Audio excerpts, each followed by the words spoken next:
Hello दोस्तों, कैसे हैं आप सब लोग। आशा है अच्छे होंगे।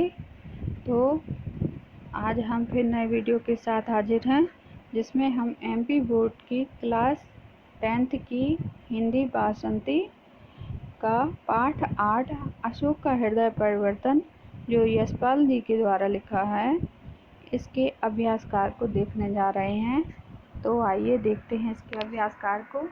इसका पहला प्रश्न है, कलिंग की महारानी कौन थी? वह जंजीरों में किसे बांधना चाहती थी?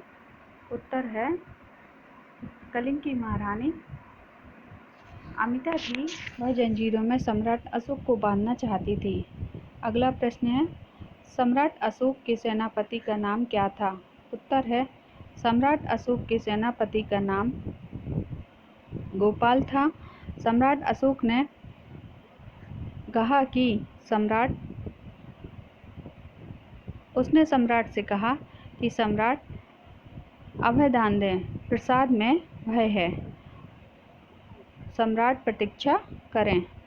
अगला प्रश्न है,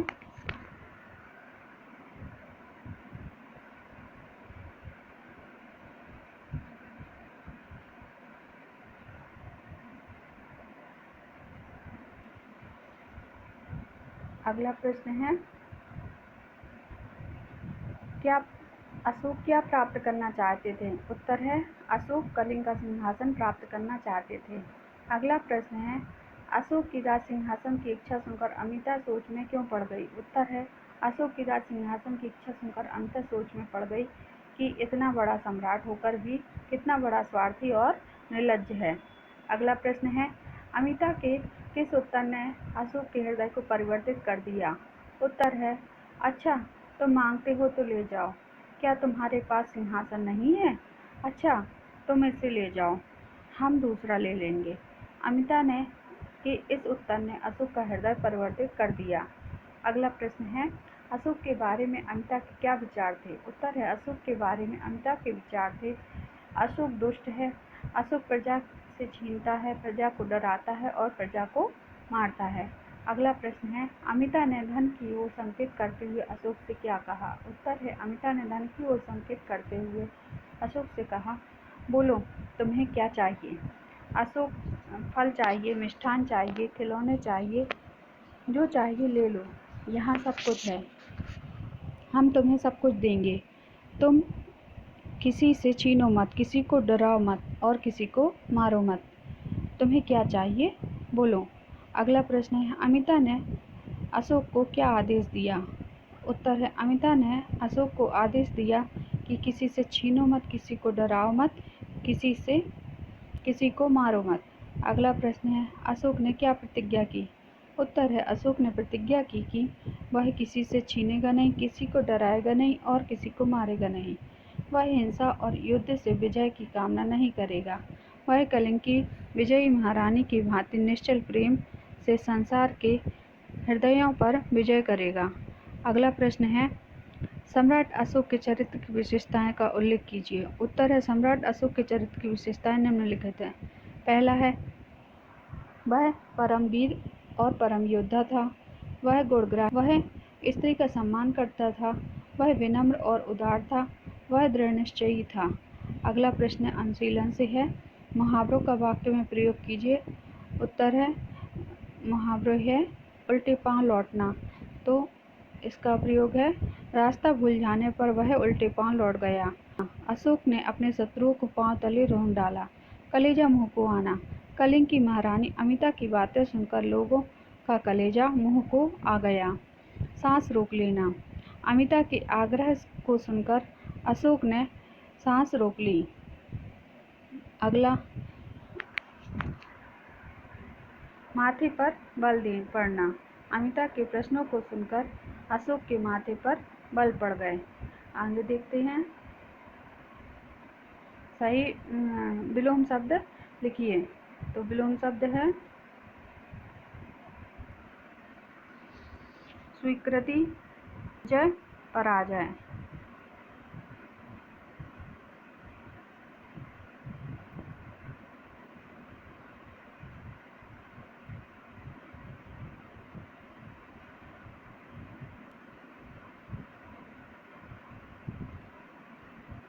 भय निर्भय, प्रवेश बाहर, संधि विच्छेद।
अगला है संधि विच्छेद कीजिए।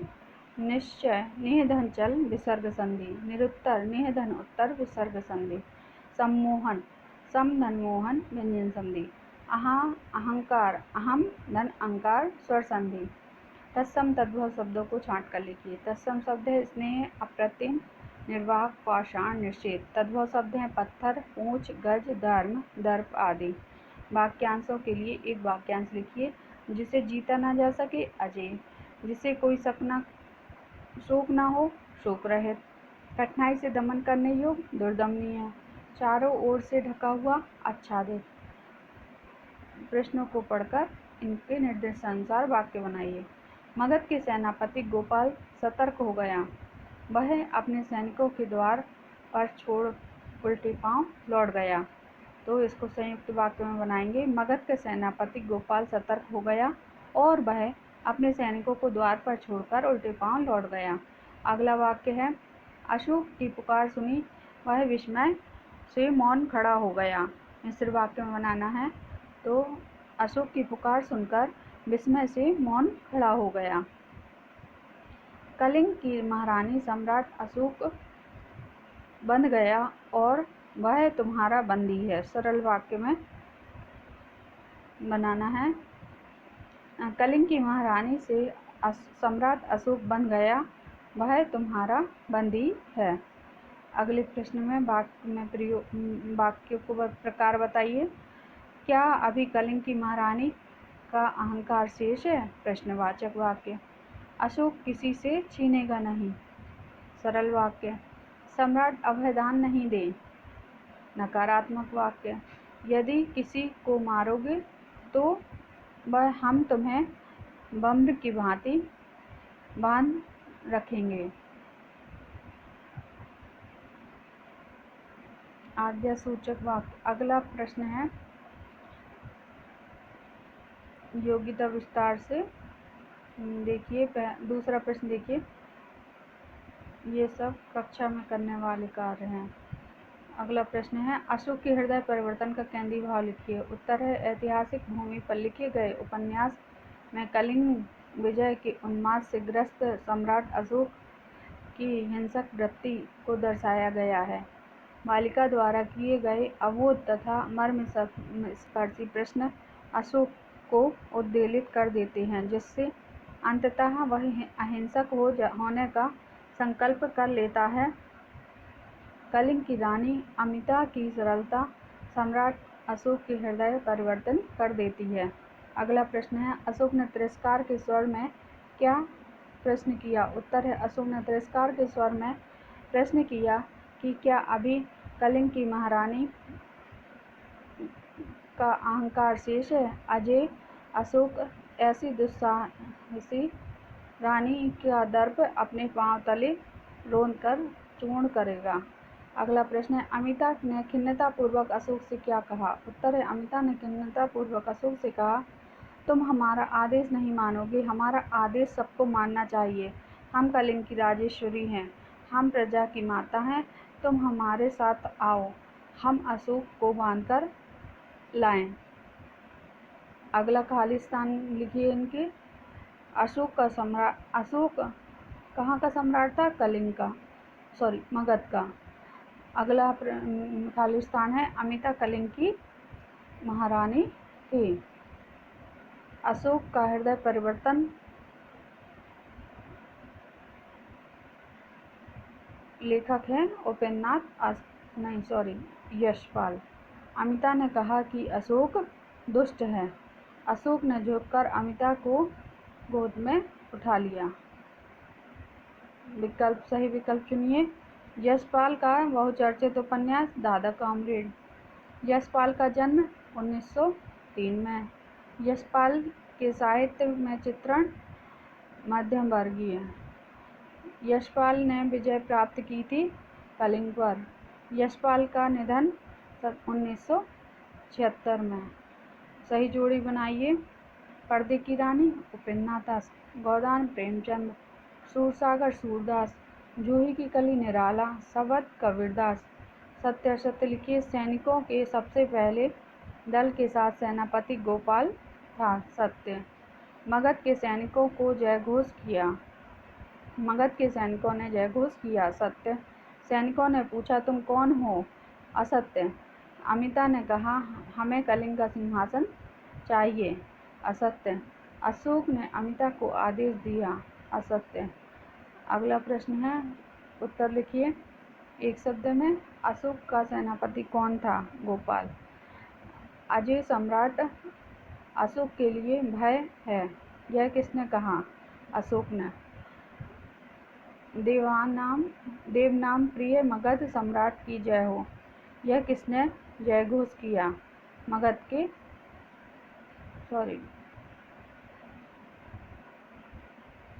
अशोक ने। मगध के सैनिकों ने। तुम कलिंग की महारानी हो, किसने पूछा? अशोक ने। किसी से छीनो मत, किसी को डराओ मत, किसी को मारो मत, यह किसका आदेश था? अमिता का। लघु उत्तरीय।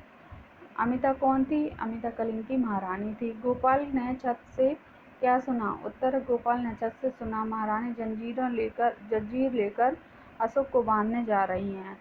अगला प्रश्न है, अशोक ने अपनी पराजय स्वीकारते क्या कहा? उत्तर है अशोक ने अपनी पराजय स्वीकारते कहा कलिंग की महारानी सम्राट अशोक हार गया, तुमने विजय पाई, तुम अशोक को बांधने जा रही थी। अमिता ने अशोक को चेतावनी देते हुए क्या कहा? उत्तर है अमिता ने अशोक को चेतावनी देते हुए कहा यदि तुम पुनः किसी से छीनोगे, किसी को डराओगे, किसी को मारोगे तो हम तुम्हें प्रभु की भांति बांध कर रखेंगे। अशोक का हृदय परिवर्तन कवि परिचय। ये कवि यशपाल का कवि परिचय है, देख लेते हैं। जीवन परिचय यशपाल जी का जन्म 1903 में फिरोजपुर छावनी पंजाब में हुआ था। उनकी आरंभिक शिक्षा दीक्षा गांव में हुई थी। उन्होंने लाहौर में नेशनल कॉलेज से BA किया था। कॉलेज की शिक्षा के दौरान उनका परिचय क्रांतिकारी सरदार भगत सिंह सुखदेव से हुआ। वे क्रांतिकारी बन गए, राजनीतिक कार्यों में सक्रिय भाग लेने लगे। वे मार्क्सवाद से प्रभावित थे। सन 1976 में आपका देहांत हो गया। साहित्यिक परिचय यशपाल के साहित्य में जीवन की यथार्थ का चित्रण दिखाई देता है। उन्होंने सामाजिक आर्थिक रूढ़ियों के तीखे व्यंग्य किए हैं। उनका मार्क्सवादी दृष्टिकोण उनके साहित्य में दिखाई देता है। उनकी दृष्टि में समाज को उन्नत बनाने के लिए सामाजिक समानता के साथ आर्थिक समानता भी परम आवश्यक है। पात्रों के चरित्र चित्रण में उन्होंने मनोवैज्ञानिकता को अपनाया है, इसलिए कहानियों में स्वाभाविकता और सजीवता आ गई है। रचनाएं देशद्रोही, पार्टी कॉमरेड, दादा कॉमरेड, दिव्या, मनुष्य के रूप, झूठ सच आदि। कहानी संग्रह तर्क तूफान, ज्ञानदान, पिंजड़े की उड़ान, वो दुनिया, फूलों का कुर्ता, धर्म, युद्ध, उत्तराधिकारी आदि।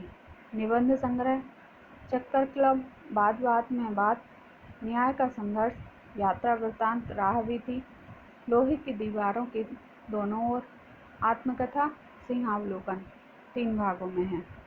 भाषा शैली, इनकी कहानियों में भाषा शैली स्वाभाविकता दिखाई देती है। हिंदी, उर्दू और तथा अंग्रेजी शब्दों का प्रयोग अपने साहित्य में बिना झिझक किया है। मुहावरों ने भाषा को अलंकृत किया है। आपकी शैली प्रसाद गुण संपन्न है। साहित्य में स्थान, यशपाल जी के साहित्य संपन्न साहित्य है। उनके साहित्य में विविधता है। इस प्रकार की रचनाओं से हिंदी साहित्य की श्रीवृद्धि हुई है। इसके साथ ही आने वाली पीढ़ी से लाभान्वित होकर लेखन क्षेत्र में समर्थ हुई है। इस आधार पर यशपाल निस्संदेह एक महान साहित्यकार के रूप में प्रतिष्ठित स्थापित हैं। पाठ का सारांश थोड़ा सा है, आप पढ़ लीजिए। अगला है संदर्भ प्रसंग सहित व्याख्या। तो गद्यांश की व्याख्या देखते हैं। मगध का सम्राट निश्चल निर्वाक था। सोने मणि लोहे के कवच से आवृत उसका पाषाण हृदय, जो 1,00,000 से अधिक सैनिकों के रथ से न भीग सका, छलछला गया। सम्राट ने अपने हाथ में थमा खड्ग भूमि पर डाल दिया। उसने झुककर अमिता की गोद में उठा लिया। संदर्भ है प्रस्तुत गद्यांश हमारी पाठ्य पुस्तक हिंदी सामान्य में संकलित यशपाल लिखित अशोक का हृदय परिवर्तन पाठ से है। प्रसंग है, प्रस्तुत गद्यांश में लेखक ने कलिंग की महारानी अमिता की उदारपूर्ण बातों से सम्राट अशोक को प्रभावित होने का उल्लेख करते हुए कहा है। व्याख्या है, कलिंग की महारानी अमिता ने सम्राट अशोक को उदार होने की सीख देते हुए उसे अपनी सब कुछ धन वैभव देने के लिए कहा, तो उसे सुनकर वह चुपचाप हो गया। वह वहां से टस-मस नहीं हुआ। वह कुछ बोल न सका। उसका स्वर्ण जड़ित और लोहे के कवच से ढका हुआ पत्थर पिघलने लगा, जो लाखों सैनिकों को मौत के घाट उतारने पर भी नहीं पिघला था। इस दशा को प्राप्त करके उसने हाथों में लिए तलवार को जमीन पर आत्मसमर्पण की भावना से रख दिया। इसके बाद उसने झुक करके कलिंग की बालिका रानी अमिता को प्रेम पूर्वक अपनी गोद में ले लिया। विशेष सम्राट अशोक के हृदय परिवर्तन का उल्लेख, तत्सम शब्दों की प्रधानता। अगला अर्थग्रहण से प्रश्न है, अमिता की बातों से अशोक पर क्या प्रभाव पड़ा? उत्तर है, अमिता की बातों से अशोक का हृदय परिवर्तन हो गया। अगला प्रश्न है, उपयुक्त गद्यांश का भाव स्पष्ट कीजिए। उत्तर है, उपयुक्त गद्यांश में कलिंग की महारानी अमिता की उदारपूर्ण बातों से अशोक के हृदय परिवर्तन का उल्लेख है। इसके माध्यम से सरलता, सहजता, निस्वार्थ और दयालुता से कठोरता, निर्ममता, स्वार्थपरता और परसता से पराजित होने के सृष्ट स्वरूप को सामने लाने का प्रयास किया गया है। अगला गद्यांश है, सम्राट अशोक प्रतिज्ञा करता है, वह किसी को छीनेगा नहीं, किसी को डराएगा नहीं, किसी को मारेगा नहीं। अब अशोक हिंसा और युद्ध से विजय की कामना नहीं करेगा। वह कलिंग की विजयी महारानी की भांति निश्चल प्रेम से संसार के हृदयों को विजय करेगा।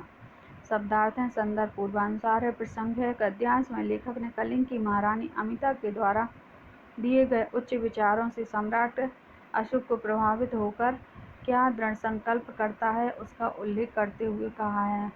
व्याख्या है, कलिंग की महारानी अमिता सम्राट अशोक को स्पष्ट रूप से कहा है कि यदि वह फिर कभी किसी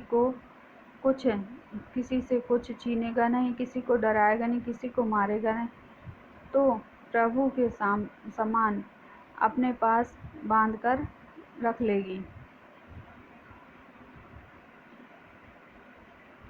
मारेगा, छीनेगा, डराएगा तो वह प्रभु के समान उसको बांधकर रख लेगी।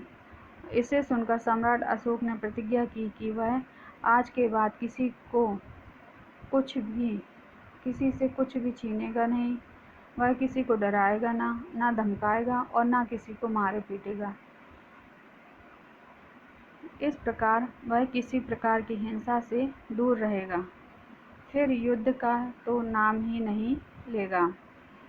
इसके साथ ही वह भी दृढ़ प्रतिज्ञा करता है कि आज से वह कलिंग की विजयी महारानी की तरह पवित्र प्रेम से संसार के लोगों के दिलों को जीतेगा। विशेष प्रस्तुत अंश भावार्थक है। वाक्य गठन अर्थपूर्ण है।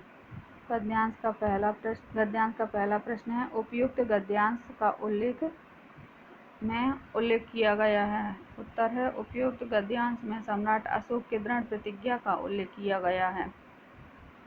उपयुक्त गद्यांश का आशय स्पष्ट कीजिए। उपयुक्त गद्यांश में सम्राट अशोक के संकल्पों का उल्लेख किया गया है। इसके द्वारा लेखक ने यह स्पष्ट करना चाहा है कि त्यागशीलता, उदारता, परोपकारिता, दयालुता के भावों के समान कठोर हृदय झुककर निश्चल प्रेम की धारा से संसार के लोगों को शांति और सुख पहुंचाने के लिए कमर कस लेता है।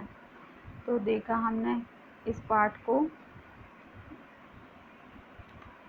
यशपाल जी के द्वारा लिखी गई कहानी, जिसमें कलिंग की महारानी के भावों के कारण अशोक का किस प्रकार हृदय परिवर्तित हो जाता है।